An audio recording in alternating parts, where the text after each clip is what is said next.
अस्सलाम वालेकुम dear student. आज हम कन्वेक्शन के बारे में जानेंगे। हीट ट्रांसफ़र का सेकंड टॉपिक है understanding heat transfer by the convection process,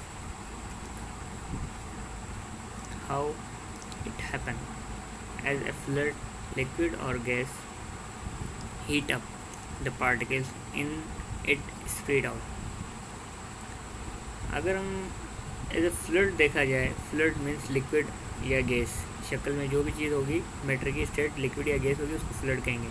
वो उसके पार्टिकल हीटअप होंगे तो वो क्या होते हैं, स्प्रेड आउट मतलब फैलते हैं। This make it less dense. जैसे कोई चीज़ ड्राई होगी, हीटअप की जाएगी तो ड्राई होती है ना, जिसकी वजह से उसके वजन जो है कम हो जाएगा, लेस डेंस हो जाएंगे एंड बिगिन टू राइज, और फिर वो आस्ता आस्ता अपवर्ड मूव करेगी। When it cools it become more dense then sink, this create a convection current. इसकी वजह से क्या होगा, जब वो कोल्ड पार्टिकल कोल्ड हो जाएंगे, मतलब कि ऊपर जाके गर्म होंगे, देन आस्ता आस्ता वो कोल्ड होंगे, it become to the more dense, और फिर वो आस्ता आस्ता वज़नी होते जाएंगे और फिर वो नीचे आएंगे, क्योंकि वज़नी चीज़ हमेशा नीचे गिरती है, जिसकी वजह से वो सिंक हो जाएंगे, नीचे गिर जाएंगे।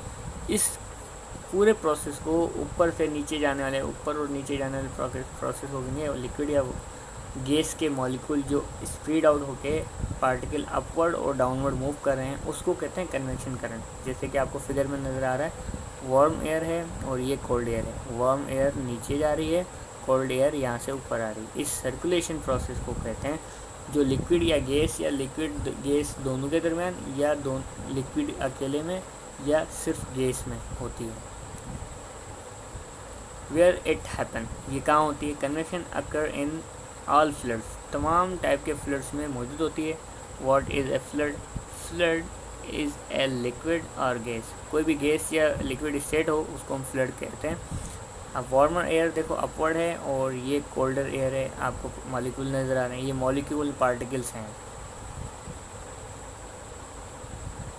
अब देखें फ्लूइड मूवमेंट किस तरह करता है। ये आपको हॉट वार्मर पार्टिकल नज़र आ रहे हैं, ये कोल्ड पार्टिकल हैं। अब देखें, कहता है cooler more dense fluid sink through the warmer less dense fluid. जो कूलर पार्टिकल होते हैं वो मोर डेंस होते हैं, और वो फ्लूइड क्या होता है, सिंक डाउन नीचे की तरफ मूव करता है, और जो वार्मर पार्टिकल होते हैं वो लेस डेंस होते हैं, वो अपवर्ड मूव करते हैं, जैसे कि आपको यहाँ नज़र आ रहा है, और ये कूलर पार्टिकल डाउनवर्ड नज़र आ रहे हैं। अब इनका इफेक्ट से क्या होता है, इन वजूहत से क्या होता है, in effect warmer liquid and gases rise up. जब ये पार्टिकल कूलर वार्म हो जाते हैं तो वो ऊपर जाते हैं। अब कूलर पार्टिकल्स के बारे में बता रहा है, cooler liquid and gases sink. तो कूलर पार्टिकल क्या होते हैं, मोर डेंस होते हैं, जैसे कि ऊपर बताया है, तो वो नीचे की तरफ मूव करते हैं। एक this creates a convection current. इस ऊपर और नीचे जाने वाले प्रोसेस को पार्टिकल के लिक्विड के या गैस के, या लिक्विड और गैस के दोनों के दरमियान के पार्टिकल को कहते हैं हम कन्वेक्शन करंट। अब देखिए ये आपको फिगर में नज़र आ रहा है, इस तरह कूलर पार्टिकल जा रहे हैं, कूल सरफेस हो रहा है, देन ये कन्वेक्शन करंट हॉट पार्टिकल, ये सर्कुलेशन आपको नज़र आ रही है। जैसे हम बर्तन गर्म पानी या ठंडे पानी का रखते हैं, तो ठंडा पानी आस्ता आस्ता गर्म पार्टिकल ऊपर जाते हैं, फिर वो गर्म पार्टिकल वापस कूल्ड होते हैं, इस तरह सर्कुलेशन होती रहती है। एक चाय की केटल जैसे होती है, उस केटल में भी यही प्रोसेस होता है कन्वेक्शन का। प्रेशर कुकर में भी यही प्रोसेस हो रहा होता है, लिक्विड होता है, गैस के पार्टिकल ऊपर मूव करते हैं, और गैस फिर हॉट अप होके कोल्ड होके वापस नीचे ड्रॉप करते हैं। Why is it windy at the sea side? Sea side windy क्यों होता है, ये हमें जानते हैं। The land is warmer than sea. Land area जो होता है वो ज़्यादा गर्म होता है as compare to sea level, मतलब कि सी का जो सी साइड होता है उस जगह से। This land warms the air above it and it rises. जो लैंड एरिया होता है वो उधर वहाँ क्या होती है, एयर मौजूद होती है, वो क्या होती है, लेस डेंस होती है, जिसकी वजह से वो ऊपर मूव करती है। और लैंड एरियाज अपना सी साइड की तरफ से जो डेंसर कूलर एयर आती है वो क्या करती करती है, इसको अपवर्ड करती है और वो सर्कुलेट करके वापस क्या होती है, डेंस होके समंदर से टकराती है। समंदर के पानी के पार्टिकल लेके फिर हमें वो ठंडी हवा फील होती है। ठीक है, मतलब सूरज के होने की वजह से हम इसको दिन वाले दिन जो कहते हैं कोल्ड हॉट ब्रीज कहते हैं। अब यहाँ देखें लिखा है the cold air from above the sea move in to take the place of warm air that has risen. Cold air जो आती है समंदर की तरफ से वो क्या करती है, वार्म एयर की जगह आ जाती है और वार्म एयर क्या होती है ऊपर की तरफ मूव करती है, देन वो कोल्ड एयर उसको समंदर की तरफ धकेल देती है। इस तरह ये कन्वेक्शन करंट सी साइड के दरमियान होता है। अब देखें where cold air sink, where is the freezer compartment put in a fridge. Fridge के अपर पार्ट में फ्रीज़र कंपार्टमेंट होता है और नीचे वाला कंपार्टमेंट फ्रीज़र नहीं कहलाता। It is a put at the top because cool air sink so it cools the food on the way down. अगर फ्रीज़र को हम नीचे रख देंगे तो मीन्स कोल्ड एयर तो नीचे नहीं, फिर वो ऊपर जो हॉट एयर होगी वो सर्कुलेट नहीं हो पाएगी, इसलिए फ्रीज़र को हमेशा ऊपर ही लगाते हैं। तो वो क्या करता है, कोल्ड एयर को नीचे भेजता है, वो वार्म होती है क्योंकि नीचे वाला पार्ट आपने पता होगा कि नीचे ज़्यादा कूलिंग नहीं होती एज़ कम्पेयर टू ऊपर के, तो ये हॉट पार्टिकल अपवर्ड जाते हैं। अब हॉट ऐसे नहीं होंगे जैसे कि गर्म पानी के होते हैं, मतलब कि इस बर्फ़ के पार्टिकल से लिक्विड पार्टिकल का कंपैरिजन करते हैं कि बर्फ़ ज़्यादा कोल्डनेस होगी या नॉर्मल जो कूलर का ठंडा पानी होता है वो ज़्यादा कोल्ड होगा। तो उन दोनों के कंपैरिजन में बर्फ़ जो आइस होगी वो ज़्यादा कोल्ड होगी और वो वार्म होगी। तो यहाँ से वार्म पार्टिकल सर्कुलेट करते हैं इस तरह।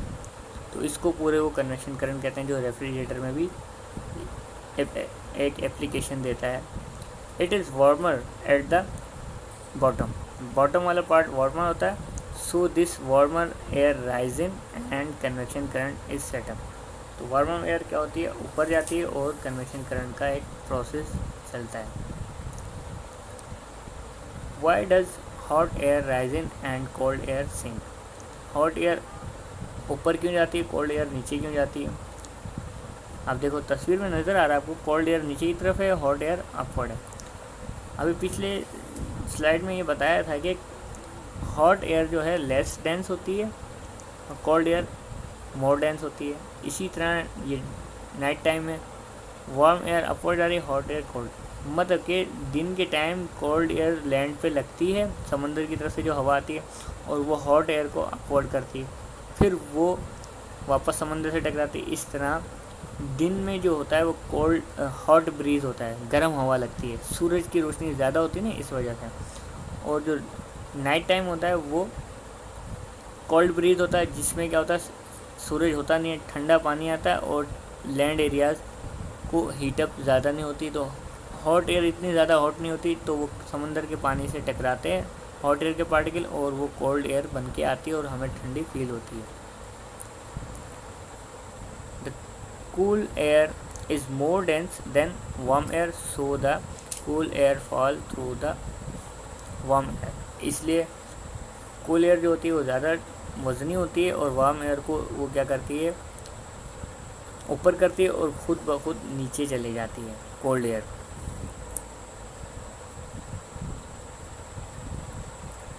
Where are the heater in a why are the heaters in a hot water tank place at the bottom of tank. ये पूछा जा रहा है कि हीटर को हम वाटर टैंक के नीचे हमेशा क्यों रखते हैं।